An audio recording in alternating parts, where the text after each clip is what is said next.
So the All Blacks have just won the first match of the Bledisloe Cup, 33 points to 24, the 9-point victory. This game started with a hiss and a roar, all-out action.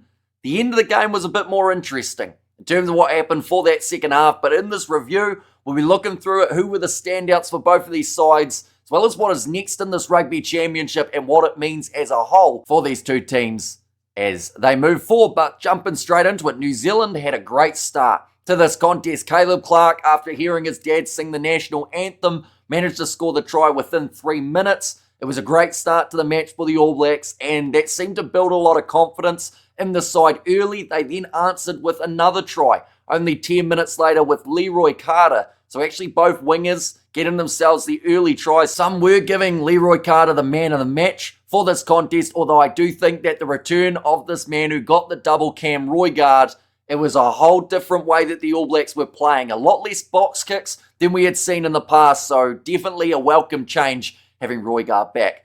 And at the side, but New Zealand, they went 50 minutes in the middle of this game without scoring themselves a single try. So again, starting fast but not backing it up throughout the middle stage of the match. Pollard was able to score himself the try in the 29th minute. Then we did see the try of Harry Potter, and then the later try for Carlo Tizzano. So the 33-24 win does not include a bonus point for New Zealand, so they will sit on the 14. Australia, they did not get the bonus point for being within 7, so they still sit on 11. Has opened the door well and truly for the Springboks if they are able to get the big win up against the Argentines. That game taking place a little bit later on. But in terms of other players who did pretty well throughout this contest, I do think that Jordie Barrett actually had a standout kind of game, definitely under the high ball. I know that it's been talked about. Some people want to see him in that 15 jersey.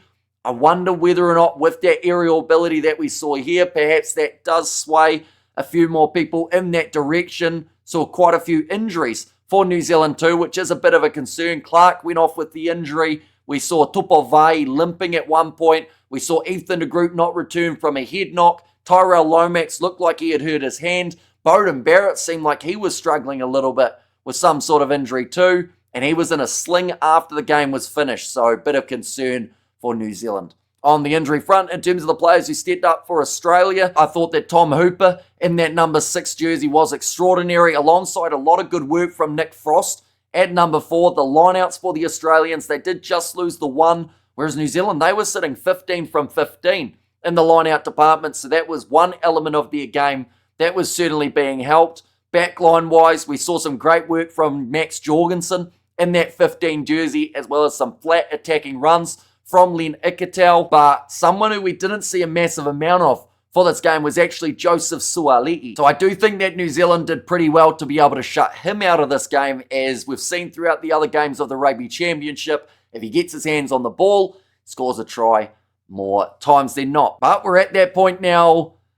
We're going to mention the refereeing. Now, it was talked about heavily throughout the after stages of this contest. Penalty count in this game was pretty substantial. 25 penalties in total between the two teams, 15 to 10 the in count against the Australians. Now, New Zealand early on in the game, their discipline was terrible. They were giving away penalties in the breakdowns. Now, one benefit that they had is as the match wore on, I do think that they started getting the hang of how Piardi was going to be refereeing this game, whereas Australia, for me, were just the opposite. You know, for a referee who did seem like he was going to be so pedantic in the breakdowns, Australia certainly still towed the line much more than they should have. Whether that was hands down or inside entry for those breakdowns, it just didn't seem like the smartest play from the Wallabies, because we saw it in their game up against Argentina that when they end up in a little bit of a rut and give away multiple penalties, they find it very hard to break that chain,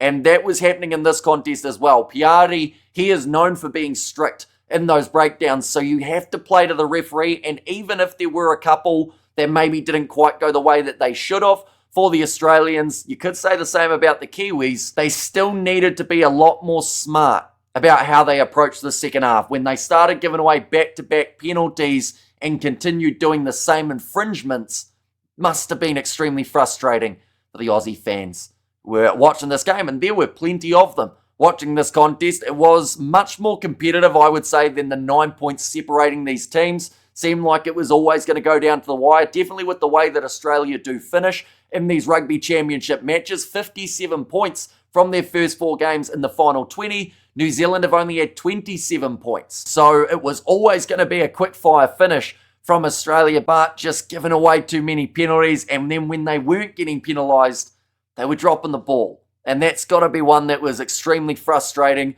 for Joe Schmidt. Yellow card of Harry Potter near the end of the contest. I think that they did slightly get that wrong in terms of the wording of why Piatti said he was going to the bin, but it was for his hands being down before getting onto the ball. But yeah, it will be one that hurts Australia a little bit here. They came into this game with a lot of confidence. They also had a lot of people who put money on them, which I think also impacted how some people reacted to this game. They were big underdogs. They were paying well, and sadly they did not pay out for the way that they played. But these two sides will move on. Still another round of the Rugby Championship. Optus Stadium next weekend. Australia to keep their Rugby Championship hopes alive, because believe it or not, they actually can still win from here. The Australians, if South Africa were to win this game up against Argentina without a bonus point, or even with a bonus point, and then were to lose next week, but Australia were to win, that is how the Aussies can still win this Rugby Championship. Of course, a lot has to go right for that to happen, but they will be at home.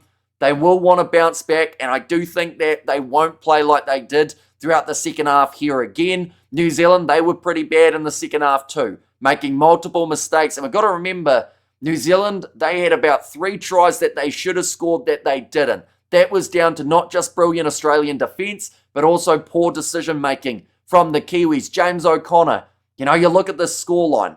2 times that man missed touch, just out from the All Blacks line, and Will Jordan was able to take that ball, kick it downfield. Points do matter in these type of contests, and they just didn't capitalise as much as they should have throughout this matchup. But nonetheless, do let me know what you thought of this game as a whole. Who would you give man of the match to for this contest too? But if you did enjoy, be sure to leave a like and subscribe to the channel, and I will see you all for the next one.